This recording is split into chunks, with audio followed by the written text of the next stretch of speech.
beliau punya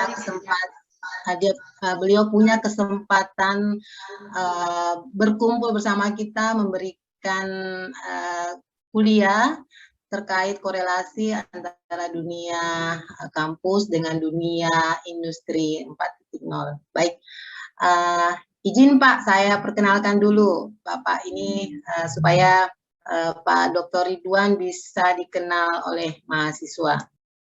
Ya, silakan Bu Arisia.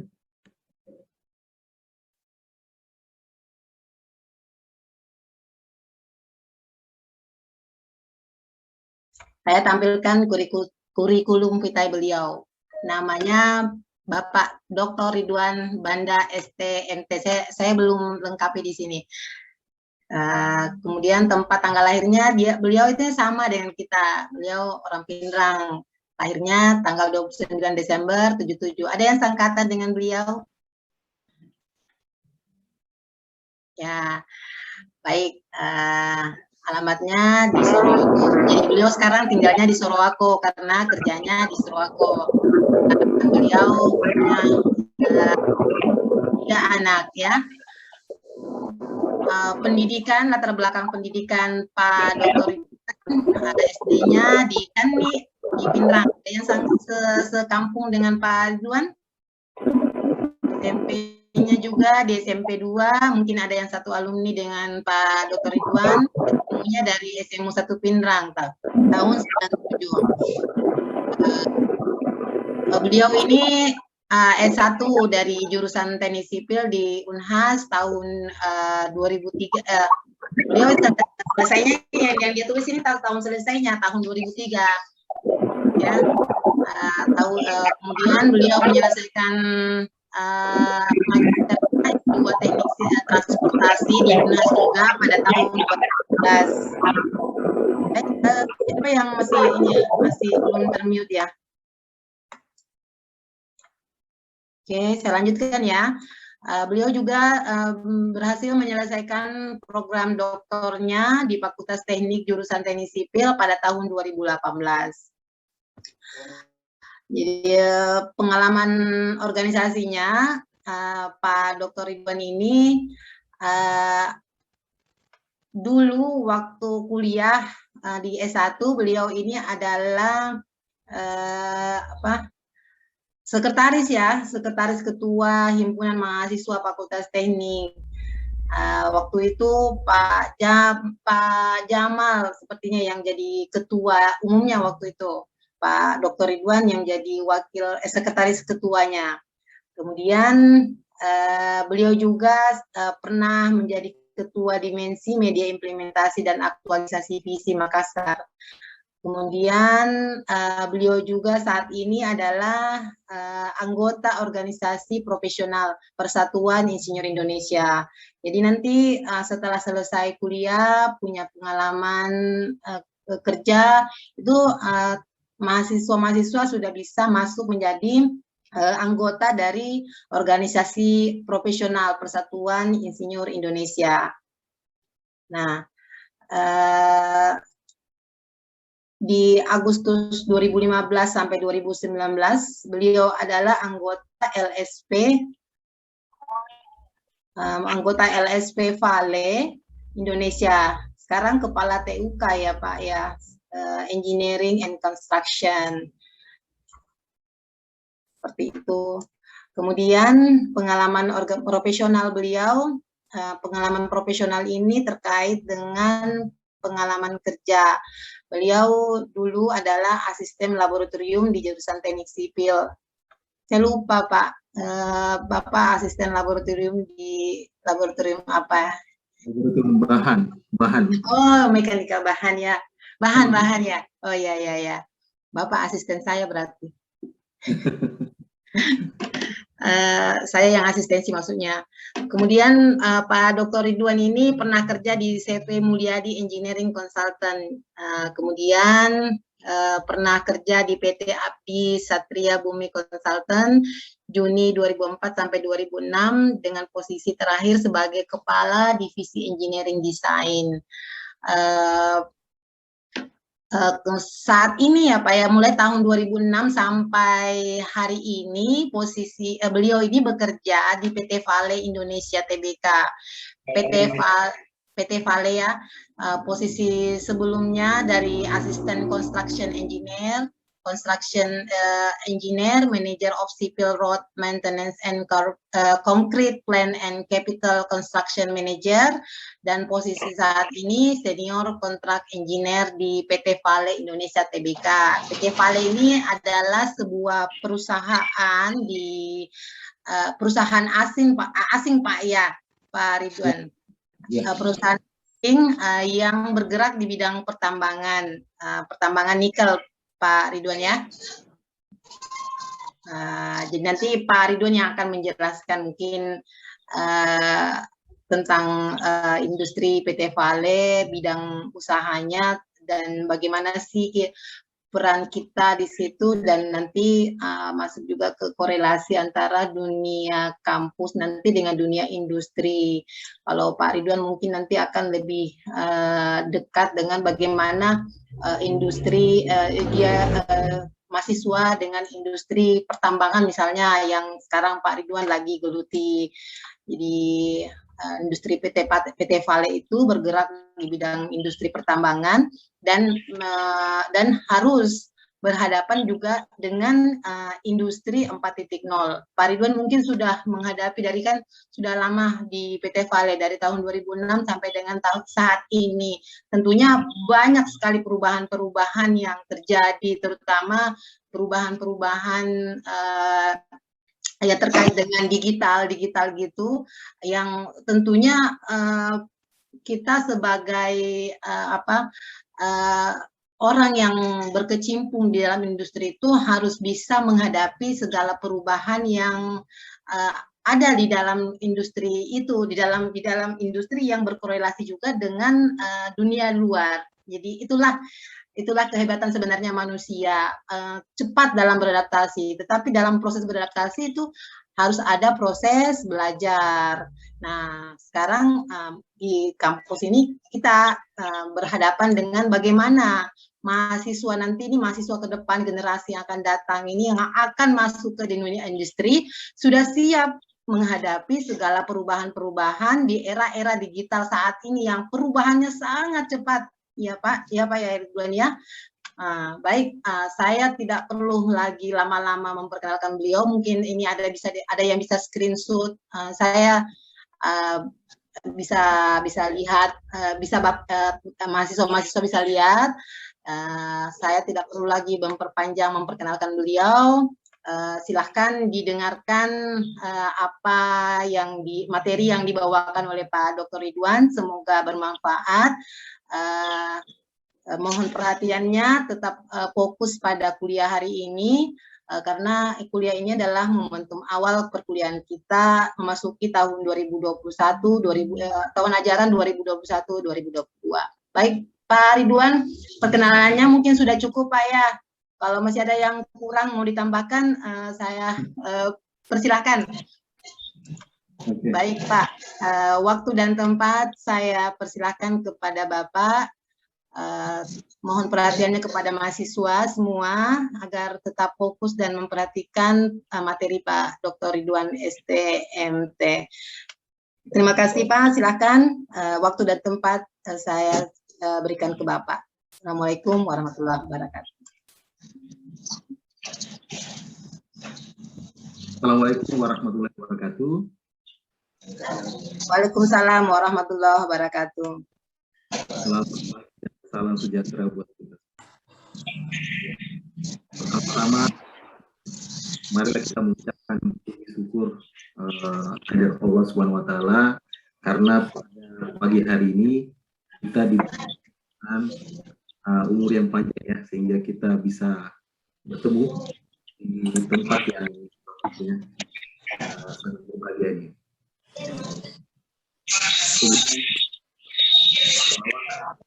Besar Muhammad SAW atas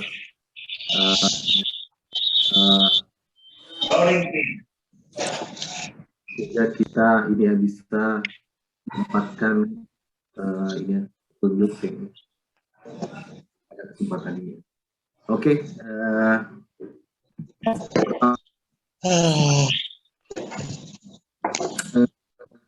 saya juga mengucapkan terima kasih banyak kepada Bapak Wakil Pak Arsa tadi telah dan juga kesempatan ya saya bisa berkesempatan untuk bertemu dengan rekan-rekan yang kebetulan juga Bu Eris dan Pak Jamal adalah teman kuliah saya ya di 98 ya di Fakultas Teknik ya, dan beliau ya Eris sama Pak Jamal ini ya saya banyak belajar sama mereka.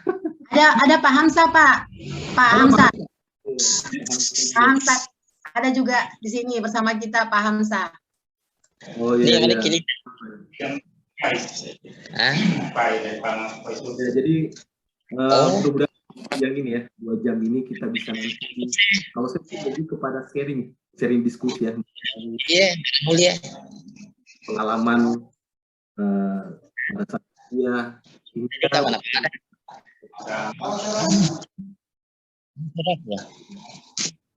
bisa menjadi buat adik-adik menjadi pengalaman atau bekal harapannya ya, dengan bekal tadi bisa menjadi ya menjadi apa lagi istilahnya menjadi semacam ini ya referensi lah untuk persiapan adik-adik menghadapi ya mulai kuliah dan berharap nanti bisa juga ini ya sebagai generasi pelanjut ya daripada kita semua ini untuk bisa lagi lebih berhasil ke depannya.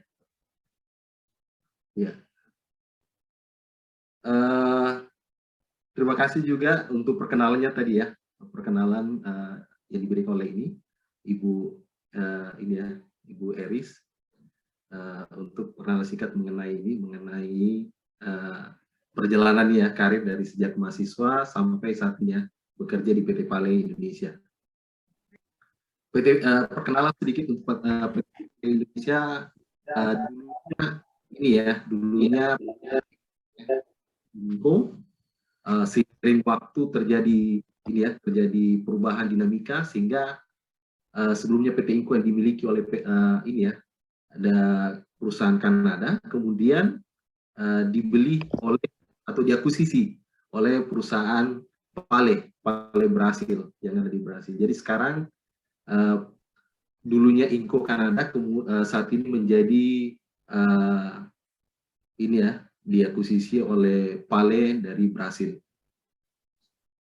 Ini tidak lepas juga dari ini ya, sebagaimana disampaikan oleh tadi ini ya Pak Wakil Ketua 1 Dr. Arsad mengenai kondisi saat ini, di mana semuanya serba cepat, semuanya serba digitalisasi, sehingga satu perusahaan bisa mengakuisisi perusahaan yang lain yang mungkin sebelumnya tidak pernah terbayangkan oleh kita bahwa sekarang perusahaan dari luar bisa mengakuisisi perusahaan yang ada di luar ya.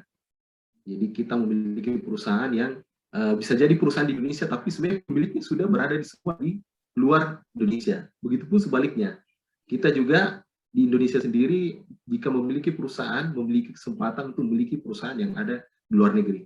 Ya seperti itulah digitalisasi, di mana tadi sampaikan bahwa ada dampak positif dan ada juga dampak negatifnya yang istilahnya mau tidak mau atau lambat atau cepat kita harus berusaha untuk mengikuti perkembangan daripada industri 4.0 ya. Oke, itu mungkin sebagai pembuka. Jadi untuk izin Bu Eris nanti untuk presentasinya kita presentasi dulu mungkin berapa menit, saya punya waktu untuk presentasi, kemudian nanti kita tanya jawab atau ada jadwal khusus? Silakan Pak, boleh kita kalau nanti setelah materi selesai kita buka diskusi dan tanya jawab. Oke. Coba share screen.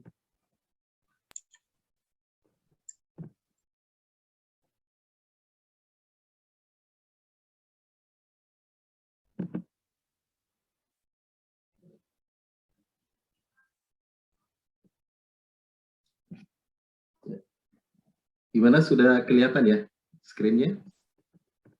Belum, Pak. Oh, oke, sebentar lagi kayaknya.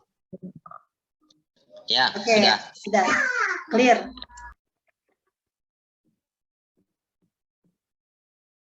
Ya, sudah ini ya, sudah muncul. Ya.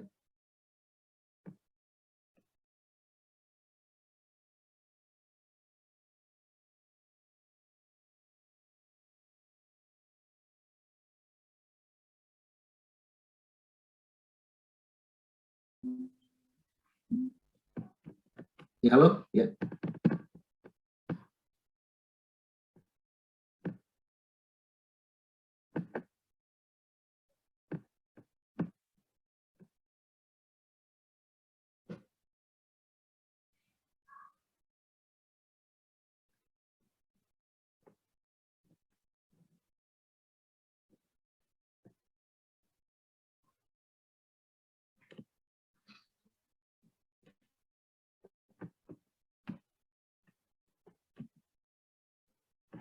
Ya, bagaimana Bu Iris, sudah kelihatan ya screen saya? Sudah kelihatan Pak, sudah kelihatan. Oh, oke. Terima kasih. Ya. Jelas, Oke, Pak. ininya. Jadi saya mengambil ini ya, latar belakang ini ya, supaya kita pada hari ini tidak terlalu tegang ya. Jadi anggap saja kita ini perjalanan dunia ini ya, perjalanan menuju ini ya, dunia kampus dengan dunia industri menghadapi poin 4.0 ini seperti perjalanan, mirip perjalanan wisata ya. Jadi pada saat perjalanan wisata ini kita ketika akan melakukan sebuah perjalanan, maka kita harus mempunyai tujuan. Kita harus mempunyai tujuan dan kita tahu apa sih tujuan yang ingin kita hadapi ya. Seperti itu. Jadi dalam hal yang mungkin sehari-hari kita hadapi, jika kita ingin berangkat menuju hal yang mungkin paling menyenangkan ya, liburan ya. Liburan kita harus memiliki namanya tujuan. Kemana sih saya mau ini ya, apa sih yang saya ingin harapkan dari perjalanan saya. Begitu pula dengan kuliah, sesuatu yang lebih istilahnya lebih serius lagi atau lebih berat lagi, maka tujuan itu harus juga lebih serius dibanding tadi kita melakukan perjalanan lewat ini ya, perjalanan lewat maksudnya kita melakukan kunjungan wisata. Jadi kunjungan wisata saja kita melakukan perencanaan yang ini ya, yang banyak, sedangkan untuk kuliah yang merupakan masa depan kita nanti yang menentukan, persiapan itu harus jauh-jauh lebih siap lagi untuk menghadapi tantangan dan persaingan yang sangat luar biasa ini ya di era industri 4.0. Oke, sebelum saya lanjut, ini mungkin hal yang ini ya mungkin sering kita tanyakan, dan mungkin kita sebagai mahasiswa baru terkait ini ya, kita mungkin sering dengar bagaimana sih jurusan kuliah, pilihan jurusan kuliah pasti menentukan karir, jurusan kuliah ada yang mudah, ada yang sulit, orang sukses biasanya lulusan kampus terkenal. Jadi semua yang saya tunjukkan ini ya, seperti jurusan kuliah, termasuk juga kuliahnya di mana, ya, anak kuliah bebas tidak masuk kelas, ya, cepat selesai tidak jaminan ya. Jadi di semua dunia kampus ini adalah ini ya, ini mitos. Jadi dunia kampus tidak ada jurusan yang kuliah yang ini ya, yang pasti menentukan karir. Ya. Begitu pula tidak ada jurusan yang kuliah yang ada yang mudah, ada yang sulit. Semuanya ini ya, semuanya memiliki istilahnya ini ya, kalau bahasanya mungkin sangat tergantung dari pribadi masing-masing, tapi tidak ada jurusan yang mudah. Semuanya itu akan menjadi mudah kalau bisa berusaha. Begitupun sebaliknya. Begitu pula yang poin yang ketiga ini, orang sukses biasanya lulusan kampus terkenal. Jadi ini tidak menjadi jaminan. Saya sendiri pengalaman di ini ya, sudah bekerja kurang lebih 16 tahun. Jadi lulusan kampus terkenal itu tidak jaminan, tapi sangat ditentukan oleh apakah orang tersebut atau ini ya, pribadi tersebut kompeten terhadap pekerjaan yang dimilikinya. Mungkin di awal ini ada pengaruh, tapi saya rasa dengan kondisi sekarang ini sudah tidak ini ya. Betul-betul yang dicari adalah mahasiswa yang memiliki kompetensi di bidangnya ya. Jika kita memilih di jurusan sipil, jadi harus ketika selesai nanti sudah memiliki kompetensi untuk bisa ini ya, untuk bisa masuk ke dunia kerja.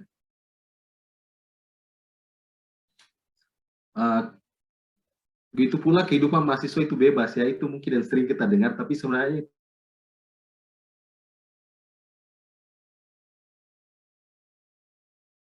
ini dalam artian ini ya, apalagi mungkin keterikatan kuliahnya sangat ini sangat istilahnya kita yang ini yang mengatur, ya itulah mungkin yang membuat sedikit agak bebas ya dari sisi ininya.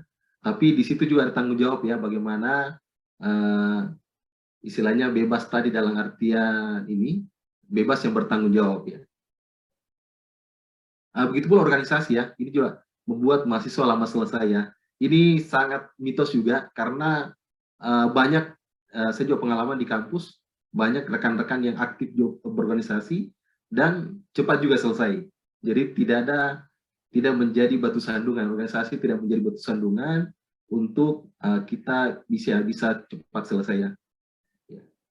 Dan organisasi juga ini merupakan tempat yang sangat bagus ya untuk kita melatih kerjasama, melatih ini ya, melatih istilahnya apalagi istilahnya berkoordinasi atau mungkin ini ya dengan teman-teman, sehingga saya sangat sarankan juga rekan-rekan yang jika ada mahasiswa kampus bisa ikut berorganisasi ya untuk hal yang positif ya. Ya karena juga organisasi dijadikan sebagai tempat ini ya, tempat untuk apalagi menjadi bahwa saya lambat selesai gara-gara organisasi.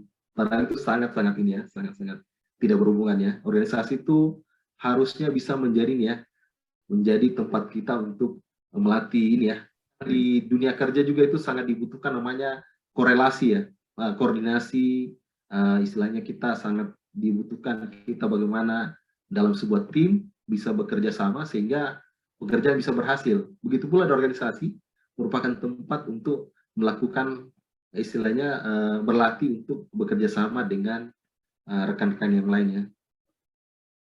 Itu pun mahasiswa buren dan mahasiswa santai ya. Jadi sebenarnya itu ini mungkin tampang saja ya, tampangnya saya mungkin buren atau mungkin santai, tapi banyak kok istilahnya kita dituntut berada ininya ya, berada di apalagi di tengah-tengah. Tengah-tengah artinya tidak boleh juga santai, tidak boleh juga tidak bergaul sama sekali ya, karena dalam banyak hal, apalagi kondisi saat ini dibutuhkan kita untuk banyak melakukan kolaborasi, banyak melakukan kerjasama, karena hal tersebutlah yang sangat menentukan nanti di dunia kerja ya. Dan terakhir tadi cepat selesai, tidak ada jaminan cepat bekerja, itu juga sangat tergantung dari selama kuliah ini kita melakukan persiapan, yaitu sebagai pembuka untuk lanjut ya. Ini juga pertanyaan ya, kira-kira kalau saya sarjana, saya mencari kerja atau pencipta lapangan kerja ya. Saya rasa ini tidak perlu menjadi ini ya, tidak perlu menjadi hal yang kita pikirkan saat ini, karena dua-duanya tidak ada masalah. Ada orang yang memulai dengan istilahnya berwira swasta, ada juga mencari kerja, ada juga yang ininya mix ya. Jadi tidak perlu memikirkan ini. Ya, fokus pada bagaimana pada saat kita kuliah kita meningkatkan kompetensi, sehingga kompetensi tadi itu memberikan kita kesempatan untuk menjadi nih ya, mendapatkan pekerjaan atau mungkin bisa menciptakan lapangan kerja yang tentunya harapan kita semua. Nah, mungkin ini sekilas mengenai ini ya, saya memberikan ini mengenai dunia kampus, dunia industri dan tantangan 4.0 ya. Jadi kalau saya melihatnya, membaginya seperti ini, menurut pandangan saya.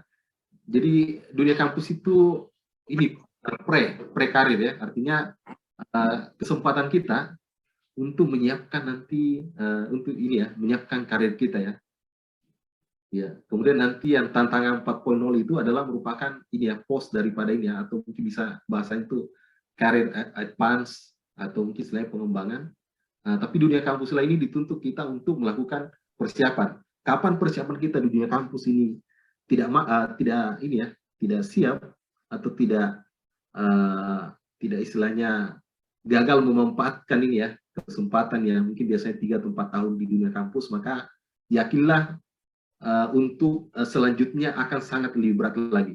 Jadi di sini adik-adik semuanya harus memanfaatkan waktu di dunia kampus ini dengan sebaik-baiknya, sehingga karirnya ya, kalau kita ingin berkarir ya, karir tadi bukan cuma hanya bekerja, karir juga bisa menjadi wira swasta atau membuka lapangan usaha sendiri, itu juga merupakan karir.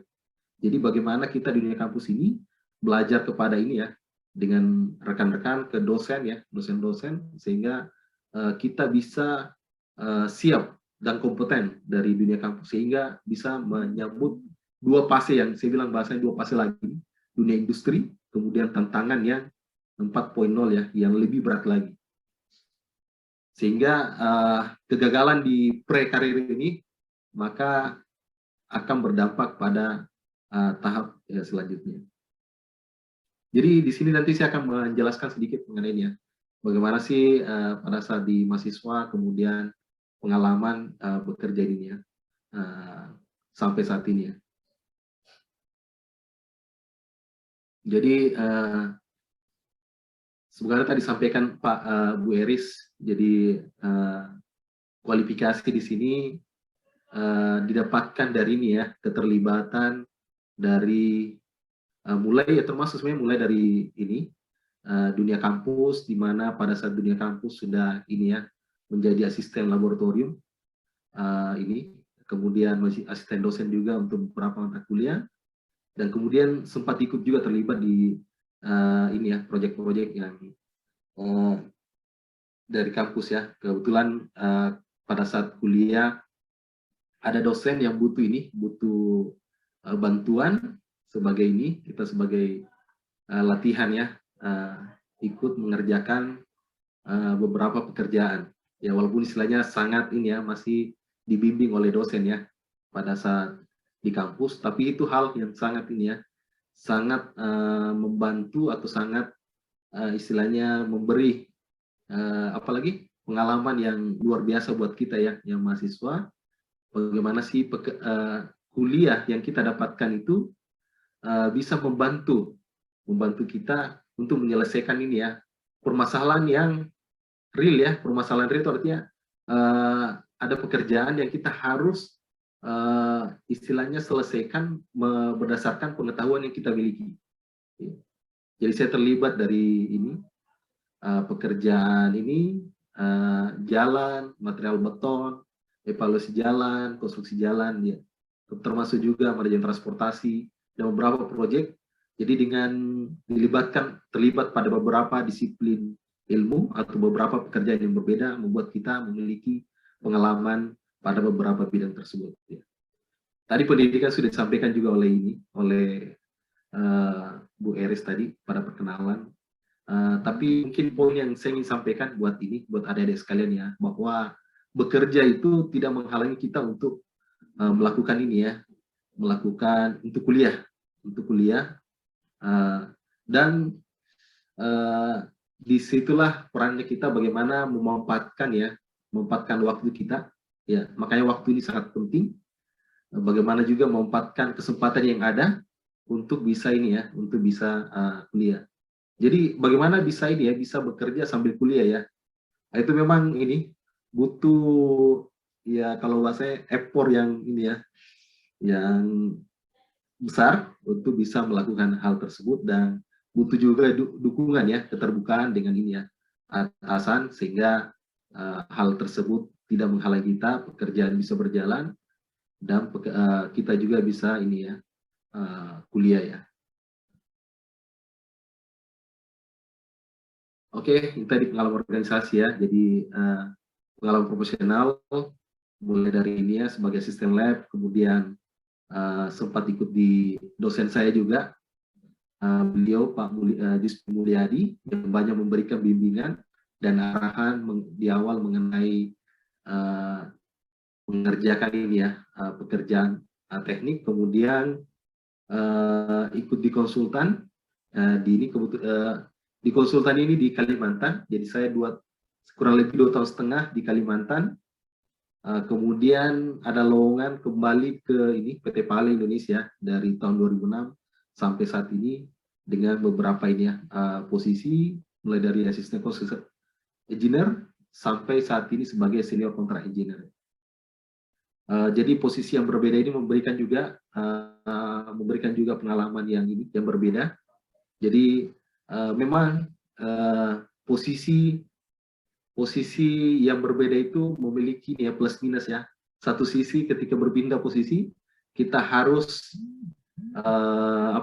harus melakukan penyesuaian untuk di posisi yang baru. Tapi hal bagus dari perubahan posisi tadi membuat kita kaya dengan ini ya, dengan pengalaman di berbagai bidang ya. Sepanjang kita mau berusaha, kita mau ini ya belajar, saya yakin adik-adik juga semua bisa menyesuaikan diri. Jadi dunia industri 4.0 ini menuntut kita juga seperti itu, menuntut kita untuk agar kita harus bisa beradaptasi dengan perubahan. Kapan kita tidak mampu beradaptasi dengan perubahan, seperti disampaikan tadi oleh Pak Wakil Direktur ya, Dr. Arsyad mengenai kecepatan internet ini hanya membutuhkan 10 tahun untuk bisa bisa istilahnya menyebar ke seluruh dunia. Kondisi sekarang ini dengan adanya internet membuat hal yang lebih cepat lagi. Olehnya dituntut untuk kita mempersiapkan diri dari sisi fisik, mental, dan persiapan yang lebih ya di dunia kampus ini diharapkan sehingga kita mampu untuk menghadapi perubahan yang sangat cepat ini. Mungkin nanti kita akan diskusi mengenai ini ya. Apa-apa sih yang berubah ya? Pengalaman saya yang saya rasakan bagaimana proses digitalisasi tadi merubah organisasi ya. Bukan cuma merubah ini ya, merubah organisasi, merubah mindset kita, merubah cara kerja kita sehingga memang kita dituntut untuk mampu beradaptasi dengan perubahan tersebut ya. Kapan kita tidak mampu beradaptasi maka kita akan digilas oleh perubahan. Ya ini publikasi ilmiah ya yang ini. Ini mungkin pengalaman yang secara sekilas saja. Jadi waktu menangani CP road maintenance, jadi kita menangani untuk memastikan bagaimana ini kebetulan kan ini mungkin yang ikut sipil ya, jurusan sipil atau mungkin ada yang lain. Jadi dalam dunia ini namanya perawatan jalan ya. Jadi kami juga pada saat ini bekerja diberikan fasilitas untuk menyiapkan juga material untuk kebutuhan perawatan jalan ya yang digunakan untuk akses logistik ya dari pelabuhan ke pabrik ya, di mana pabrik kita itu di Sorowako dan pelabuhan kita berada di Malili, di mana jaraknya sekitar kurang lebih 60 km. Untuk akses 60 km tadi merupakan tanggung jawab dari PT Pale untuk memastikan kondisi jalannya bisa aman untuk digunakan sebagai transportasi logistik. Ya, saya mungkin ini gambaran. Begitu pula ini ya selain sebagai kita construction manager juga untuk menangani project assignment ya. Jadi kita juga selain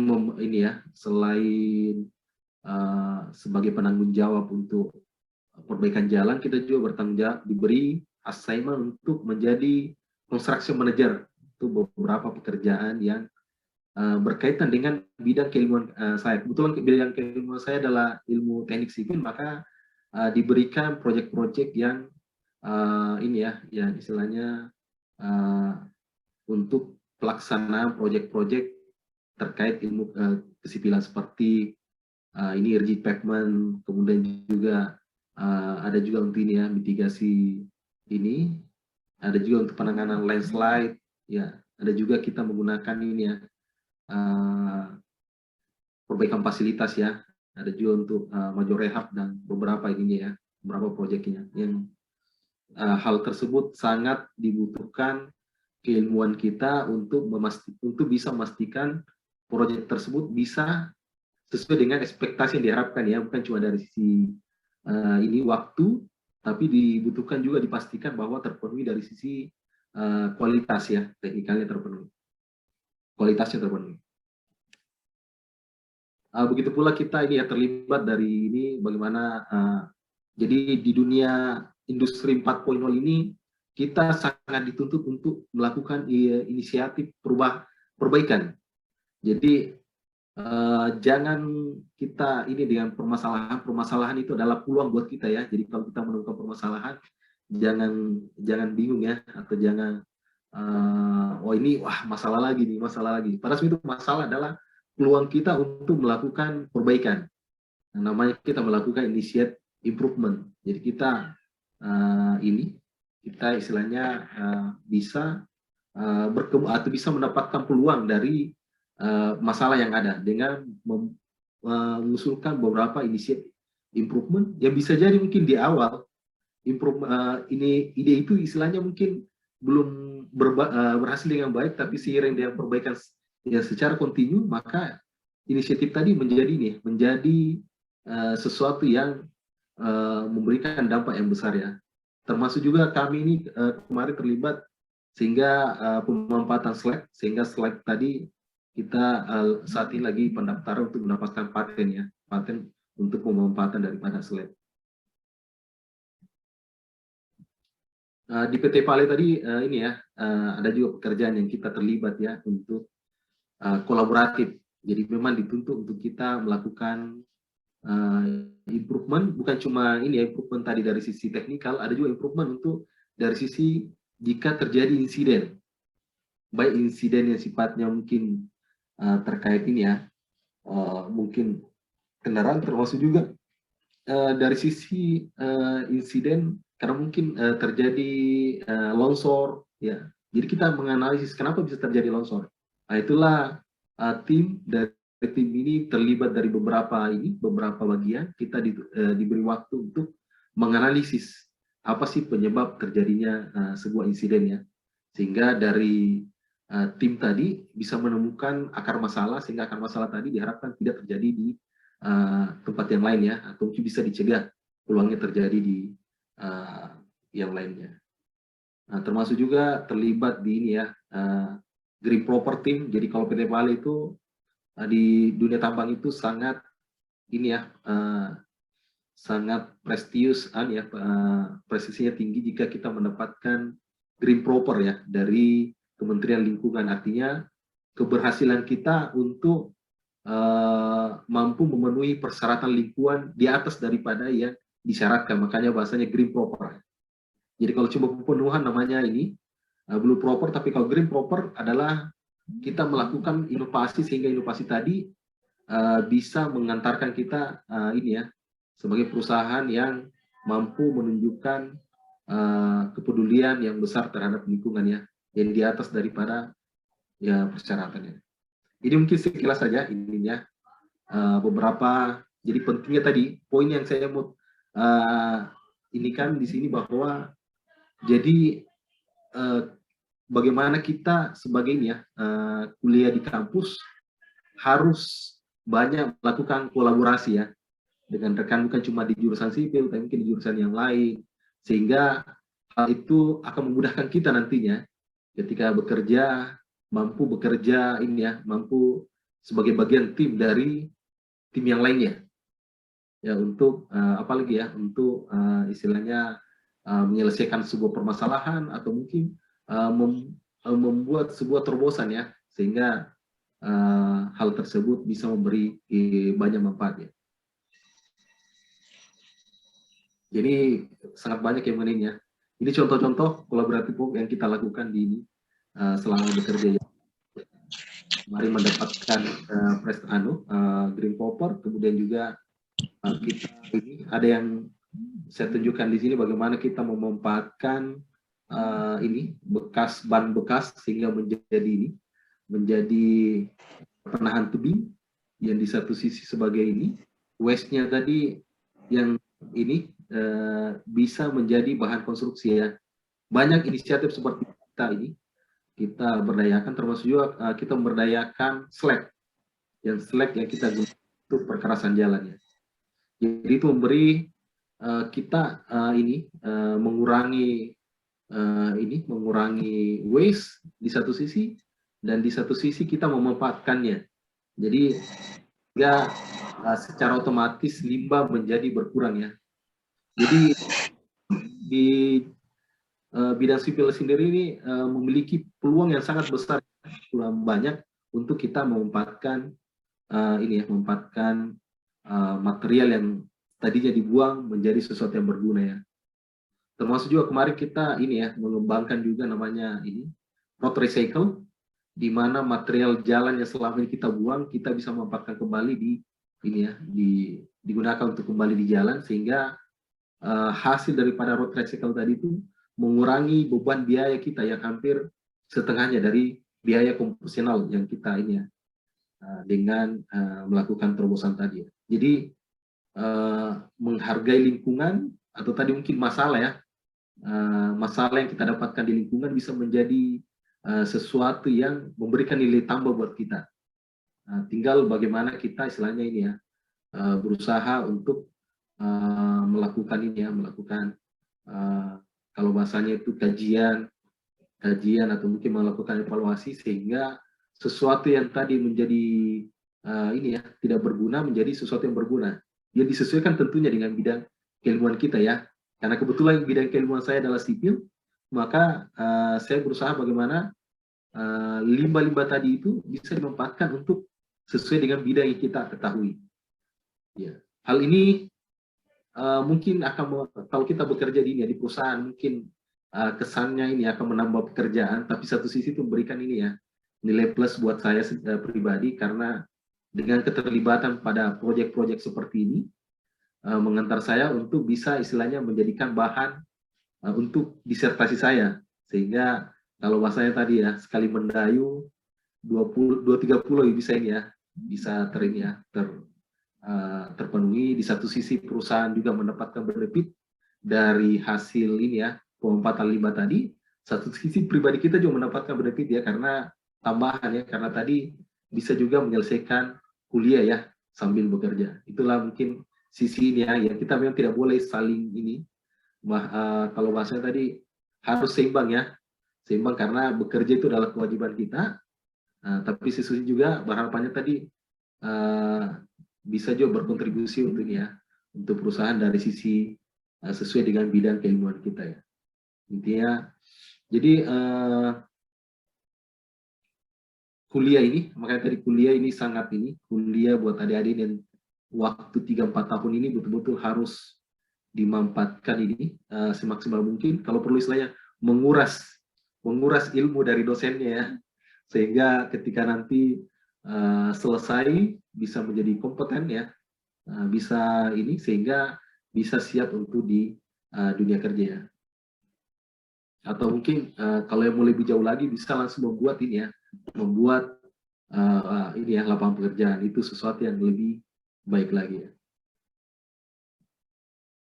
Ini mungkin contoh ini mungkin tidak perlu saya jadi bagaimana kita menemukan masalah, dan masalah tersebut kita berusaha untuk kaji sehingga masalah tersebut menjadi tambahan manfaat buat kita ya. Seperti kami salah satunya dulu mengalami permasalahan dari sisi material yang memenuhi standar teknis untuk jalan. Jadi kita melakukan beberapa percobaan dengan beberapa beberapa sih sumber material yang kita miliki. Akhirnya melalui beberapa percobaan yang memakan waktu juga cukup lama, memberikan kita hasil yang sangat baik, sehingga kita tidak mengalami lagi permasalahan mengenai material jalan yang selalu ada di dekat kita ya. Biarpun mungkin material bagus bisa jadi banyak, tapi di luar jauh diambil itu menjadi beban juga. Tapi dengan kita melakukan kajian, kita melakukan beberapa testing ya, kan nanti kita kalau jurusan sipil namanya laboratorium material dan bahan, ya di situ nanti kita bisa melakukan beberapa percobaan, sehingga percobaan tadi bisa memberikan ini ya alternatif buat kita, opsi terbaik sehingga bisa dimanfaatkan untuk jalan ya, dan berkelanjutan. Kalau bahasanya tadi ini kita dituntut untuk bagaimana sesuatu yang kita buat itu berkelanjutan ya, bukan cuma pada saat itu, tapi bagaimana bisa untuk dipakai selanjutnya. Oh, ini untuk kontrak ya, tidak perlu ini ya, kontrak keselesaian. Jadi bagaimana kita juga di bidang keilmuan kita untuk memastikan kalau kontrak yang diadakan itu kita analisa dengan sesuai bidang keilmuan kita ya. Kebetulan saya sipil, jadi kami juga menangani untuk mengevaluasi bagaimana evaluasi terhadap ini ya, terhadap sipil mekanikal ya, kerjaan terkait dengan sipil mekanikal. Ini mungkin saya masuk ya di sini ya. Saya mungkin mengibaratkan kuliah dunia kampus ini seperti ini ya, untuk memudahkan saja dunia atlet ya. Jadi atlet sebelum ikut pertandingan harus melalui beberapa tahapan ya. Jadi kalau kita mahasiswa di kampus diseleksi, atlet juga diseleksi. Jadi mahasiswa harus siap biaya fisik dan mental ya. Atlet juga seperti itu. Jadi untuk menjadi atlet itu harus juga melakukan training, harus melakukan biaya yang besar juga ya, untuk di samping persiapan fisik dan mental. Jadi mahasiswa melakukan percobaan, atlet juga latihan ya. Ya mungkin sama seperti ini ya. Ada target. Jadi kalau misalnya kita dunia kampus, kita tidak memiliki target, maka yakinlah kita akan susah ini ya, akan susah untuk masuk ke tahap berikutnya ya, tahap di karir ya. Jadi kita harus ingat bahwa kita kuliah, kita harus punya tujuan kita, dan ini ya, tujuan itu bisa jadi ini ya, kapan selesainya, apa yang seharusnya saya dapatkan dari kuliah ini ya, sehingga bisa membantu saya nanti untuk di tahap selanjutnya. Maka saya bilang di fase ini adalah pre karir ya. Jadi kita berkarir. Jadi pre ini kita memanfaatkan waktu kita yang sebaik-baiknya ini, 3 atau 4 tahun. Kalau bahasa kasarnya tadi, menguras ilmu dari dosen-dosen kita ya, sehingga kita nanti bisa siap ya, sebagaimana seperti atlet tadi ya, yang berusaha mungkin meminta tipsnya kepada kepada pelatihnya bagaimana sehingga nanti bisa mereka sukses untuk bertanding ya. Ya itu yang kita tidak harapkan ketika nanti kita selesai, kita mungkin mencari pekerjaan, kita tidak siap untuk itu ya. Kita tidak siap untuk bertanding, kita tidak siap untuk bersaing secara sehat dengan apakah dari lulusan universitas ini atau dari dari perusahaan atau dari kampus lainnya. Jadi sangat dituntut dari kita untuk melakukan persiapan yang ini. Kalau bahasanya ini ya, atlet ya. Kalau atlet itu mungkin sering dengar ya di televisi ya, seperti ini. Kalau seperti atlet-atlet yang bisa kita lihat, biasanya itu kalau pertandingannya 1 jam, latihannya bisa menjadi ya, bisa 4 kalinya atau 5 kalinya lipatnya dari ini ya. Seperti itu juga lah, seperti kita harapkan di dunia ini, di dunia kampus. Jadi kita harus menyiapkan diri 4 kali atau 5 kali ya, sebelum karir itu biasanya dimulai. Setelah kita bekerja, kita mencari kerja ya. Jadi kan kita harus ada persiapan, apa ini segala macamnya. Nah, persiapan, ini mungkin poin yang saya tekankan di sini. Persiapan kita di sini bukan pada saat kita melakukan persiapan pada saat mencari kerja, tapi persiapan di sini termasuk daripada pada saat kita kuliah saat ini. Ya, itulah persiapan kita yang sebenarnya ya. Kalau persiapan kita pada saat mencari kerja paling mungkin pakai baju, pakai ini ya. Tapi sebenarnya persiapan yang betul-betul yang dibutuhkan di kita adalah persiapan pada saat di dunia kampus. Kalau kita ini ya, ini yang mencari kerja ya. Jadi kita harus melakukan persiapan di situ ya. Biasanya kalau dalam interview tadi tuh ini ya, saya mungkin gambaran umum saja ya, bahwa kita biasanya akan ditanyakan mengenai perilaku, teknikal, studi kasus ya. Saya alami juga pada saat dulu interview ya, baik di perusahaan yang pertama maupun di perusahaan kedua, maupun pada saat berpindah ini ya, berpindah posisi ya. Berpindah posisi juga melakukan ini ya. Kita akan dievaluasi mengenai perilaku kita, bagaimana studi perilaku kita, bagaimana teknikal kita, bagaimana studi kasus kita ya. Jadi kita ada ini yang saya tampilkan di sebelah sini ya. Jadi kompetensi apa yang harus kita miliki ya. Jadi kita harus memiliki kompetensi critical thinking, problem solving ya. Jadi problem solving ini bukan hanya kita dapatkan ini ya, dapatkan dalam dunia kampus, tapi juga dalam keseharian kita ya. Sedang kita menghadapi sesuatu, kalau kita istilahnya menghadapi sesuatu kemudian tidak menyelesaikan ya, maka itu kita termasuk problem solving-nya rendah. Jadi kita dituntut bagaimana ketika menemukan sebuah masalah, dengan keilmuan kita berusaha menyelesaikan permasalahan tersebut ya, dan berusaha untuk berpikir ya secara kritis, yang kalau istilahnya kita metode ilmiah ya, nanti akan diajarkan ya, metode ilmiah sehingga bisa menyelesaikan sebuah permasalahannya. Begitu pula ini ya, profesional etik ya, jadi perilaku. Jadi dalam kompetensi itu ada istilahnya skill, knowledge, and attitude. Jadi kalau attitude kita tidak dilatih dari sekarang, misalnya ini ya, attitude itu banyak yang kita bisa mulai dari kampus. Kalau kita ke kampus berpakaiannya ini ya, ala kadarnya ya, kadang pakai sendal ya, itu bentuk sebenarnya kita tidak melakukan persiapan di diri kita untuk perilaku yang baik ya, perilaku terhadap mungkin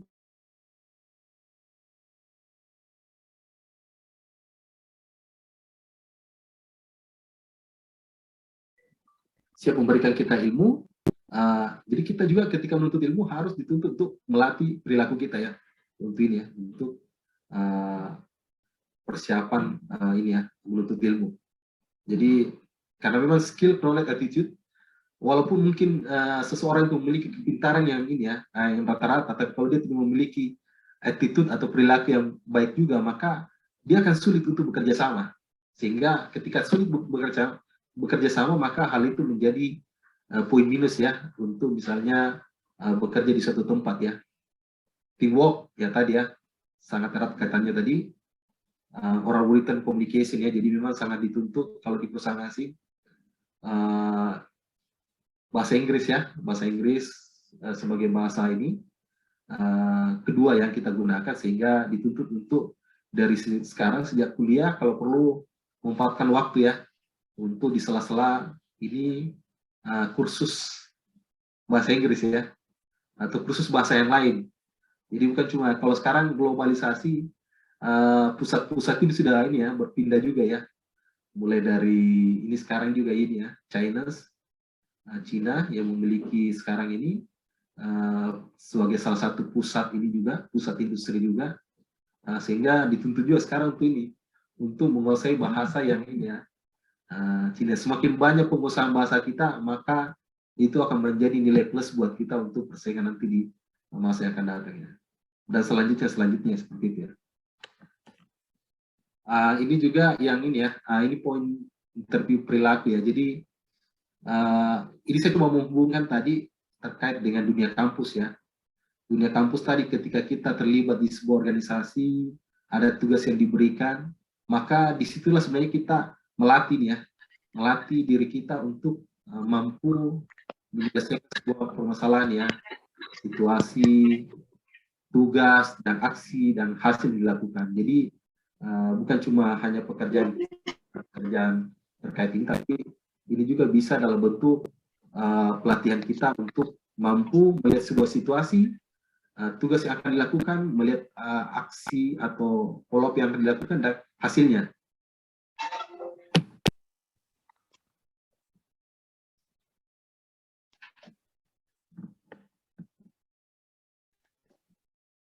Ya, nah ini mungkin studi kasus ya. Jadi ini juga saya dapatkan dulu pada saat melamar pekerjaan ya di PT Vale juga. Jadi memang kita diberikan pertanyaan mengenai logika, diberikan pertanyaan mengenai hitungan, diberikan juga pertanyaan mengenai kasus-kasus proyek ya. Jadi kalau kita misalnya di dunia kampus ya, tidak melatih diri kita ya, melatih diri kita untuk terlibat dalam sebuah pekerjaan, terlibat dalam sebuah tim, terlibat ini, maka hal tersebut akan sulit nanti kita ini ya, sulit akan kita nanti memberikan ini ya, memberikan apalagi gambaran. Jadi kalau misalnya saya sarankan rekan-rekan yang adik-adik semuanya 3 atau 4 tahun ini ya dimanfaatkan waktunya sebaik mungkin untuk bisa melatih kan ya, melatih diri kita ya, sebagaimana tadi yang saya sampaikan di awal seperti atlet. Jadi melatih kita di bidang kita ya, untuk bagaimana kita menyelesaikan sebuah permasalahan, bagaimana kita terlibat di sebuah tim, mampu menyelesaikan sebuah tugas yang diberikan, bagaimana kita misalnya diberi tugas oleh dosen, mampu diselesaikan dengan ini ya, tepat waktu ya. Karena kalau misalnya tidak tepat waktu ya, itu nilai minus buat kita, bahwa kita tidak mampu untuk bersaing. Karena nanti persaingan kita hadapi bukan cuma nanti dalam negeri ya, tapi mungkin juga persaingan nanti di luar negeri, dari luar negeri ya, misalnya engineer dari luar negeri akan bersaing juga di tempat kita. Jadi tempat dan waktu tidak akan menjadi batasan, itu opportunity buat kita dan peluang juga buat kita untuk nanti bisa bersaing di global ya. Tapi dengan catatan tadi, apa yang kita lakukan di dunia kampus ini sangat menentukan nanti kesiapan kita untuk di ini ya, di dunia kerja nantinya.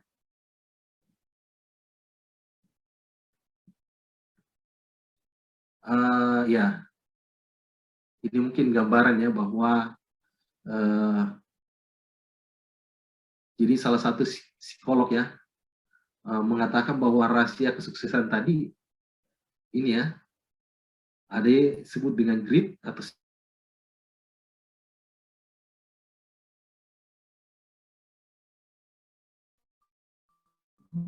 kita ini ya, ketika kita kuliah kita ini ya bersabar dan pantang menyerah ya. Jadi kalau misalnya jangan nanti baru 1-2 tugas yang diberikan, oh sudah ini Pak, sudah mengeluh, oh ini banyak sekali tugas. Iya. Kalau saya ingat dulu, mungkin ini ya, di sini ada juga teman kuliah saya Bu Eris yang ke jurusan juga ya. Ada juga Pak Jamal. Kita dulu dibebani tugas, bukan dibebani ya, mendapatkan tugas-tugas yang di awal kuliah sangat banyak, namanya tugas besar, dan itu membutuhkan waktu 1 semester untuk menyelesaikan. Dan itu hal tersebut sangat membentuk kita ya, membentuk kita bagaimana kita dibutuhkannya sikap sabar dan pantang menyerah. Sehingga ini ya, kita bisa masuk ya, kerja keras mengalahkan bakat ya.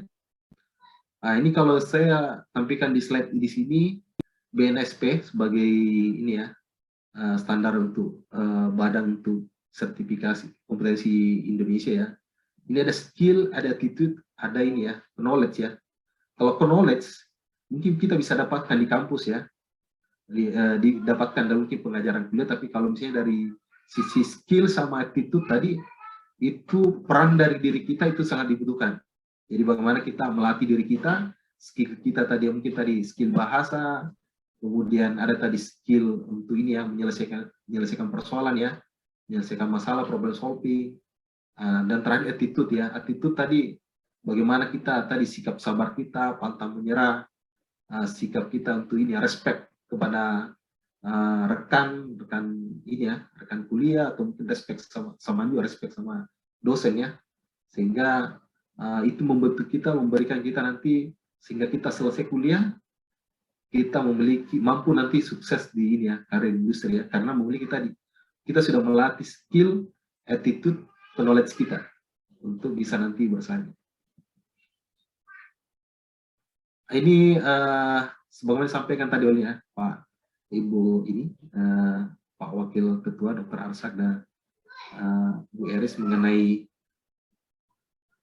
ini ya, prinsip industri 4.0 ya. Jadi di industri memang sekarang ini kami juga mengalami, saya terlibat, maksudnya pengalaman dari PT Pale mulai dari masuk 2006 sampai saat ini mengalami ini ya transformasi yang ini ya sangat besar, pertama dari sisi tadi di sisi industri ya, industri ya, di mana ini ya big data mungkin sering kita dengar, ada artificial intelligence ya. Jadi sekarang ini banyak peran yang dilakukan oleh ini ya,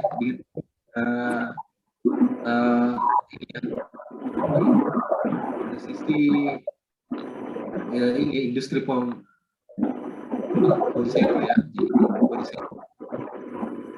di mana sebelumnya mungkin secara ini manual, saat ini sudah dilakukan secara ini, secara apalagi digital. Ya, mungkin kita masih ingat ya, dulunya kantor pos ini menggunakan surat, sekarang sudah bentuknya dalam bentuk ini email. Ya sama seperti di industri ya seperti itu. Beberapa fungsi seperti yang tadi penerimaan surat dalam bentuk ini, dalam bentuk non digital ya, dalam bentuk kertas, sekarang sudah tergantikan oleh digital. Hal itu otomatis ini ya akan menggeser beberapa sektor-sektor pekerjaan yang mungkin tadi bagian mengantar surat, bagian distribusi surat, mengkoleksi surat akan hilang. Ya. Sama juga seperti kami di ini, sistem absen dulunya menggunakan manual, sekarang sudah digital, sudah pakai ini ya, fingerprintnya. Jadi semuanya ketika masuk, sekarang sudah meningkat lagi, yang dulunya pakai fingerprint, sekarang sudah menjadi dalam bentuk ini badge. Ya, jadi ketika cuma lewat pasang badge, ini ketika badge untuk membuka pintu, maka otomatis juga sudah terdaftar sebagai masuk dalam ini terabsen di ini ya, bekerja ya. Saya yakin kedepannya akan berkembang lagi ya. Mungkin nanti kalau sekarang kan di jalan tol ya, sudah ini ya, sudah apalagi terkoneksinya itu asal lewat kemudian akan terpotong saldonya ya. Ya seperti itu ini ya perkembangannya teknologi. Jadi betul tadi yang disampaikan bahwa kita harus mengikuti nih, perkembangan teknologi dan kita harus siap untuk ini ya memanfaatkan teknologi tadi sebaik-baiknya sehingga kita mampu ini yang bersaing di ke depannya. Itu juga tadi artificial intelligence ini sudah sejauh sudah terlibat dalam beberapa proyek ya. Bagaimana untuk melihat performa sebuah peralatan sudah menggunakan ini teknologi ini artificial intelligence dengan mendapatkan data dari misalnya seperti peralatan ya. Kalau kita di tambang itu ada peralatan itu alat berat misalnya mobil ya, mobil ini 777 kalau masih 777 yang mengangkut biasa kapasitasnya 200 ton. Itu sudah terkoneksi dengan sistem yang tadi artificial intelligence. Dia akan melihat bahwa di mana ini ya, di mana unit ini mengeluarkan mungkin istilahnya pemakaian fuel yang besar ya. Oh di bagian sini ini ya. Jadi itu akan menjadi sebuah data sehingga data tadi akan memberikan sebuah gambaran bahwa oh ternyata yang perlu kita lakukan supaya fuelnya bisa dikurangi adalah melakukan perubahan di bagian ini, di bagian yang mungkin kita sudah ada sonasinya tadi ya, sonasi merah, sonasi mungkin orange, sonasi ini ya, sehingga bisa mendapatkan efisiensi untuk pemakaian bahan bakar. Itu sudah mulai dilakukan ya. Jadi bagaimana fungsi-fungsi yang tadi sebelumnya mungkin dilakukan dengan manual, sekarang sudah tergantikan oleh sistem. Jadi kita memang dituntut untuk bagaimana kita bisa beradaptasi dengan sistemnya. Dan itu akan merubah organisasi ya. Kenapa tadi merubah organisasi? Karena sebelumnya dilakukan secara ini, inspeksi manual, sekarang menjadi sesuatu yang dilakukan secara ini digital, dan hasil yang diberikan juga lebih akurat ya, lebih akurat ya. Sehingga tugas kita di situ sebagai ini engineer adalah bagaimana data tadi itu menjadi sesuatu, mengolah data tadi menjadi sesuatu yang berguna buat kita untuk melakukan perencanaan. Sehingga perencanaan yang kita misalnya sebagai kita di dunia sipil ya, melakukan perencanaan desain, kita mendapatkan data yang akurat sehingga desain yang kita berikan juga memberikan nilai tambah ya, nilai tambah dari sisi value buat ini ya, customer kita atau mungkin buat untuk perusahaan kita. Jadi itu sesuatu yang ini ya, siklusnya saling berhubungan. Ya mungkin ini terakhir dari sisinya, dari ini juga saya ambil kemarin dari Indonesia Development Forum ya, bagaimana saat ini dengan dunia yang semakin global, kita juga koneksinya semakin ya, dituntut untuk melakukan inisiatif, inovasi, dan kita dituntut untuk saling ini ya, saling terhubung dengan yang lain. Ya, jadi kita tidak bisa sekarang ini ya hidup dalam, kalau bahasanya dulu ini ya, hidup dalam ini suatu kelompok, nggak bisa lagi, kita harus mampu hidup secara mengglobal dan memanfaatkan semaksimal mungkin teknologi ini ya, apalagi teknologi untuk peluang kita bisa berkembang ya, karena kita mendapatkan banyak ini pusat internet sebagai pusat informasi untuk melihat sejauh mana sih perubahan atau perkembangan di luar ya, yang bisa menjadi referensi kita atau baseline kita supaya kita jangan sampai ketinggalan ya dari sisi pengetahuan. Dan saya rasa kalau kondisi sekarang betul-betul dituntut dari seorang mahasiswa ya untuk banyak melakukan ini ya, banyak melakukan apalagi pengembangan diri ya, bisa ikut seminar, bisa ikut ini ya, bisa ikut apalagi pelatihan yang dilakukan secara online ya, yang itu bisa memberikan nilai tambah kita jika kita tidak mampu ini ya melakukannya secara tatap muka. Inovasi dan inisiatif ya, jadi ini kata-kata inovasi sama inisiatif ini sesuatu yang kita harus miliki untuk menghadapi ini ya, industri 4.0 ya. Jadi kalau kita tidak berinovasi, kita tidak melakukan inisiasi, kita tidak melakukan ide, maka ini akan membuat kita bergerak lamban ya, atau mungkin istilahnya kalau bahasa tadi kita akan tergilas. Jadi memang dituntut untuk kita berpikir inovatif, inisiatif ya. Baik kalau kita dari meninjau dia dari sisi yang lebih ini ke bidang keilmuan kita, bagaimana tadi kita memanfaatkan tadi sesuatu yang tidak berguna bisa menjadi sesuatu yang berguna. Ya, sesuatu yang mungkin dibuang, itulah sebenarnya peluang buat kita ya. Kalau bahasa sekarang ini di Indonesia sendiri sampah sangat banyak ya. Jadi bagaimana sampah yang tadi sangat banyak itu bisa menjadi peluang kita ya dari sisi ilmu ke teknik sipilan untuk menjadikan sebuah bahan yang ini ya berguna untuk ini ya, untuk mungkin dunia konstruksi. Karena dunia konstruksi itu atau dunia sipil ini merupakan ini ya, merupakan bidang yang paling banyak bisa menyerap waste atau ini ya, limbah yang ada di laut menjadi bahan konstruksi itu sebagai ini ya, sebagai ini buat kita. Ini mungkin saya tambahkan bahwa tujuan pembangunan berkelanjutan ya. Jadi kita di Indonesia masih banyak sektor yang membutuhkan peran ini ya, peran dunia ini, dunia teknik secara umum sama dunia keteknik sipilan ya. Dari sisi tadi bagaimana persiapan ini ya, perumahan, infrastruktur. Bagaimana kalau infrastruktur mungkin sudah ada, tapi bagaimana kita memikirkan infrastruktur tadi bisa lebih tahan ya.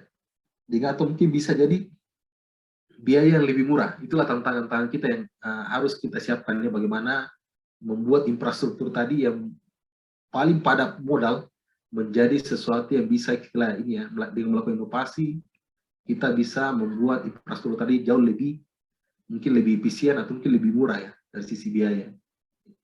Begitupun sektor perumahan, bagaimana kita mampu istilahnya berperan ya, sehingga kita bisa menciptakan mungkin kalau bahasanya tadi ini bangunan yang ini ya, material yang murah, tahan lama, atau mungkin ekonomis.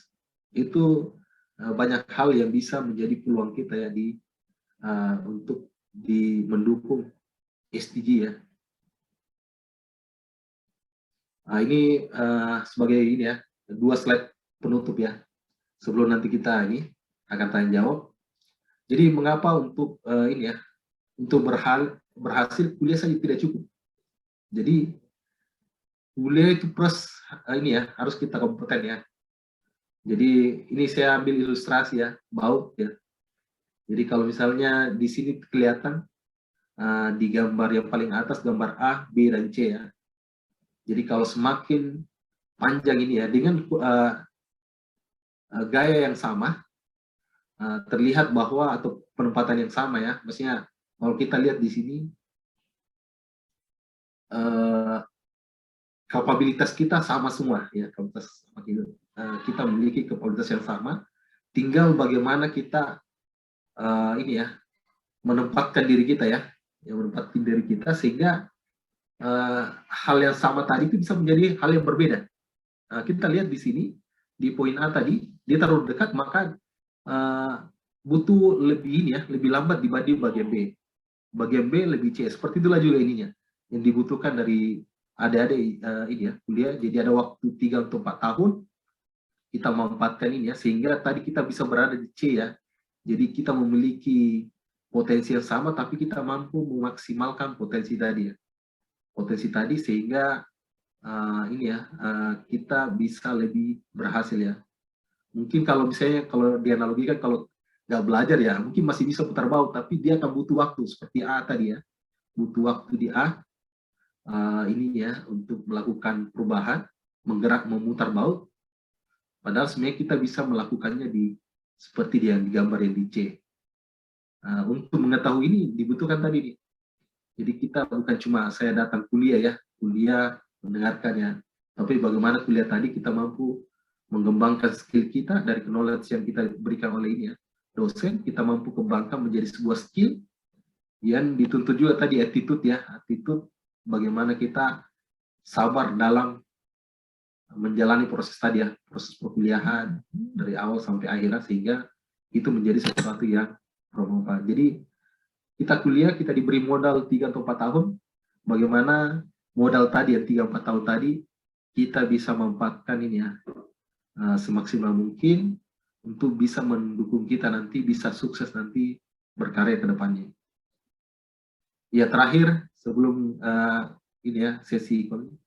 Jadi perintah untuk ini ya, kita sebagai umat beragama, perintah untuk istilahnya memanfaatkan waktu juga merupakan perintah agama ya. Jadi kalau yang bagi yang muslim, jadi ada 2 kenikmatan yang banyak manusia tertipu ini, nikmat sehat dan waktu senggang. Jadi kalau kita istilahnya terlalu banyak berleha-leha, bersantai, maka secara agama juga kita ini tertipu atas waktu yang diberikannya. Kedua, jadi kita memang sebagai ini yang mencari pencarian, jadi memang kita harus bekerja dengan tangan sendiri ya. Tangan sendiri tadi dibentuknya melalui ini ya, dunia kampus ini, bagaimana kita mampu meningkatkan skill kita sehingga dengan kemampuan tadi bisa membantu kita untuk mendapatkan pekerjaan yang ini ya, yang halal tentunya ya. Karena yang halal itu akan menjadi sesuatu yang berkah. Jadi bagaimana ini ya, 3 atau 4 tahun ini kita harus karena juga pengorbanan yang diberikan orang tua kita untuk menyekolahkan kita sangat besar, sehingga bagaimana kita mampu memberi hasil ya, hasil atas istilahnya tanggung atas istilahnya modal ya, mas, kalau bahasanya tadi pendidikan diberikan untuk kita. Oke, saya rasa itu Bu Eris ini untuk bisa mungkin nanti banyak diskusi lah mengenai ini ya, mengenai dunia kampus atau mungkin dunia industri ya, atau pertambangan secara khusus. Terima kasih. Assalamualaikum warahmatullahi wabarakatuh. Saya serahkan ke Waalaikumsalam warahmatullahi wabarakatuh. Wah, menarik sekali ya materi yang Pak Dr. Ridwan sampaikan. Saya juga sangat antusias mengikuti materinya ini. karena ya kita tertarik banyak hal-hal di dalam materi itu yang memang menyentuh kita di dalam dunia kampus, apa yang harus kita lakukan untuk mempersiapkan diri memasuki dunia industri. Jadi ada beberapa poin yang saya rangkum ya dari materinya Pak Dr. Ridwan, bahwa kita saat ini mahasiswa ya yang lagi kuliah terutama memasuki adalah dalam fase perjalanan, yang dalam perjalanannya ya harus mempersiapkan bekal agar ketika dia tiba di tujuannya nanti sudah siap. Jadi apa sih yang harus disiapkan? Tadi sudah dijelaskan Pak Ridwan bahwa mahasiswa harus memiliki kompetensi agar ketika dia masuk ke dunia kerja benar-benar sudah siap. Apa sih kompetensinya? Tadi sudah dijelaskan lagi bahwa mahasiswa itu harus mempersiapkan skill, knowledge, dan yang utama adalah attitude. Saya teringat al-adab qabla ilmi, adab dulu baru ilmu. Jadi ketika seseorang dibekali sudah lengkap dengan skill, knowledge, tetapi tidak berbekal adab, perilaku, attitude yang baik, itu tidak akan diterima dalam sebuah organisasi, akan sangat sulit diterima dalam sebuah organisasi dan akan sangat mempengaruhi kesuksesannya. Kalaupun keterima, nanti ketika dia mulai bekerja itu akan sangat susah untuk mengembangkan diri di dalamnya, karena akan susah bekerja sama dengan orang lain. Nah, ada juga poin yang saya tangkap bahwa organisasi itu bukan kendala untuk kita berhasil, tetapi organisasi sebenarnya adalah sebuah alat sebenarnya untuk melatih mahasiswa nanti kelak bisa bekerja sama dengan orang lain. Nah, karena di dalam dunia industri, dalam dunia kerja nanti yang kita tidak bekerja sendiri-sendiri, tetapi kita harus bisa melatih diri kita bagaimana kita bisa bekerja sama dengan orang lain. Kemudian perubahan yang terjadi sangat cepat dan kita memang dituntut untuk beradaptasi, dan bagi yang tidak mampu beradaptasi dengan perubahan-perubahan yang terjadi saat ini, terutama perubahan-perubahan di era digital, itu akan tertinggal dan terlindas. Satu lagi, ketika kita mahasiswa berhadapan dengan masalah, tugas-tugas menumpuk dan sebagainya, jangan menjadikan masalah itu sebagai sesuatu beban. Jangan menjadikan masalah itu membuat kita berhenti berjalan gitu. Tetapi masalah itu justru menjadi pemicu, menjadi pendorong untuk kita memperoleh peluang apa yang disebutkan Pak Dr. Ridwan tadi, bahwa peluang untuk mendapatkan inisiatif improvement. Nah, ketika kita mendapatkan masalah, itulah kesempatan kita untuk mendapatkan solusi yang mungkin lebih baik hasilnya daripada sebelumnya, seperti itu. Jadi itu ada beberapa poin bagus sekali dan menarik sekali menurut saya, yang bisa menjadi bekal bagi mahasiswa untuk memasuki dunia kerja. Baik, saya masuk ke pertanyaan. Tadi ada di room chat dua pertanyaan dari Pak Hamsa Kalabar. Pak Hamsa bertanya, apa masukannya Bapak untuk dan saran-sarannya untuk mahasiswa dan tim pengajar serta seluruh jajaran STT Baramuli dalam hal mendukung program Merdeka Belajar dalam kaitannya dengan kebutuhan pasar kerja dan dunia teknik konstruksi ke depan. Ya, satu dulu Pak Ridwan, baru ke pertanyaan selanjutnya. Baik, terima kasih. Silakan Pak. Oke, terima kasih.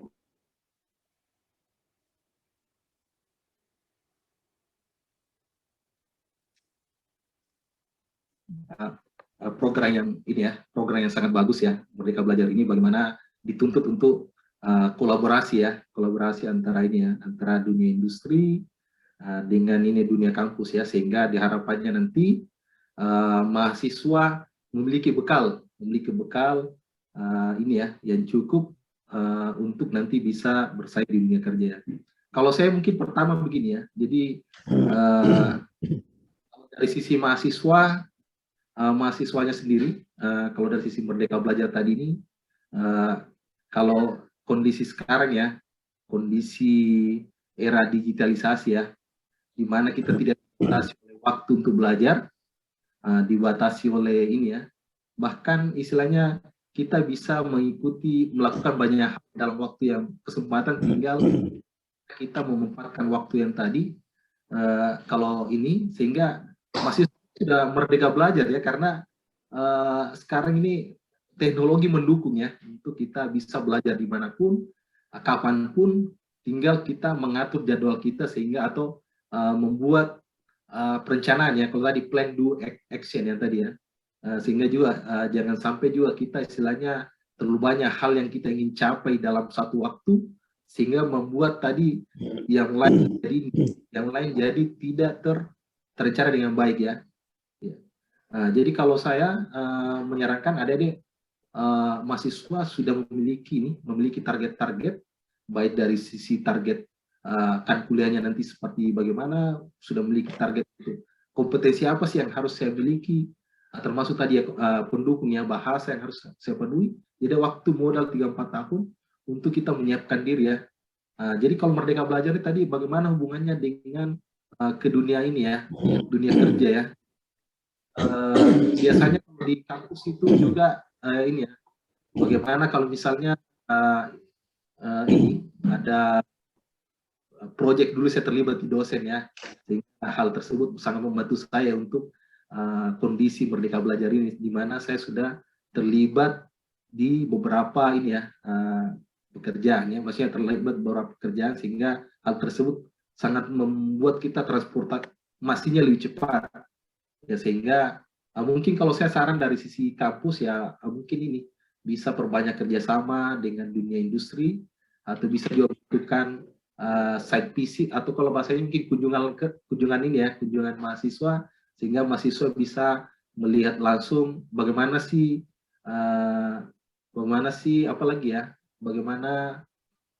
apalagi industri bekerja, apa sih kebutuhannya, sehingga nanti ini ya mekanisme yang lain juga biasa banyak dilakukan ya, seperti ada pertemuan alumni yang biasa dilakukan antara alumni dengan dunia kampus, di mana di situ sudah ada brainstorming sehingga didapatkan bahwa ini sih hal-hal yang tapi pada dasarnya dengan kondisi sekarang ini kita memiliki channel-channel yang banyak ya, bukan cuma dari dunia ini ya, tapi bisa juga memiliki channel ke industri-industri di luar, karena kan biasa juga industri mengadakan pertemuan-pertemuan ya yang melibatkan banyak ini kampusnya. Begitu pula untuk mahasiswa memiliki channel yang banyak dengan terbukanya namanya sekarang Zoom, Google Meet, segala macam, sehingga kita bisa mengikuti atau menambah pengetahuan dari mana saja ya. Kalau saya itu melihatnya sebagai bentuk merdeka ini ya, kemerdekaan ya, karena kita memiliki peluang yang tidak terbatas oleh waktu, tidak terbatas oleh tempat, kita bisa mendapatkannya di mana saya tinggal. Kalau saya tadi menyarankan dibuat plannya, sehingga jangan sampai tadi terlalu banyak yang ingin dilakukan sehingga tidak ada yang jadi buat mahasiswa ya. Jadi buat plannya bagus dan dimanfaatkan waktunya semaksimal mungkin dan punya target. Jadi kalau kita di perusahaan harus punya plan, ada target yang kita capai. Mungkin seperti itu mungkin Pak, Bu Eris ya, dari saya melihat. Baik, bagaimana Pak Hamzah? Apa masih Pak Hamzah? Oh ya, tadi Pak Hamzah lagi menyalakan video, mungkin ada kegiatan lain ya. Saya alhamdulillah terima kasih banyak Pak atas penjelasannya terkait bagaimana sih kita mendukung program Merdeka Belajar. Jadi di era digital ini kita tidak terbatas lagi ruang ya untuk belajar, mendapatkan ilmu. Jadi Pak Ridwan sekarang ada di Sorowako, mungkin saya sekarang posisi di Malang Pak. Pak Hamzah ada di Majene, Pak Dr. Arsad ada di Pindrang, teman mahasiswa ya semua ada di Pindrang, Pak Jamal ada di Baru, dan kita bertemu dalam satu ruang digital seperti ini, luar biasa. Itu kita bisa sharing, kita bisa mendapatkan ilmu dari ini yang waktu zamannya kita kuliah dulu, di zaman dulu itu nggak terbayang kita bisa ketemu di sini. Kita harus live dulu ya Pak ya. Kita harus ketemu kapan waktunya, susah sekali Pak ya. Dulu. Apalagi di zamannya Pak Dr. Arsyad itu. Yang Pak ya, sama-sama semua manual. Luar biasa. Jadi bagi mahasiswa ini di era saat ini tidak lagi menjadi masalah, kita tidak mendapatkan ilmu, luas sekali kita punya ruang, luas sekali kita punya kesempatan untuk mendapatkan ilmu. Modal 3-4 tahun ini sebenarnya kita sudah bisa membekali diri dengan apa yang ada saat ini untuk masuk ke era industri gitu. Jadi, peluang sekaligus tantangan. Ya Pak, tapi seperti yang disampaikan Pak Dr. Ridwan tadi bahwa tantangannya itu jadi sebuah peluang juga sebenarnya untuk mereka. Iya, peluang sekaligus tantangan. Iya Bapak. Kalau saya berpikir begini sebetulnya, ya, Pak. Ini kan era industri keempat ini kan sebenarnya kan di drive oleh perkembangan teknologi informasi dan digitalisasi.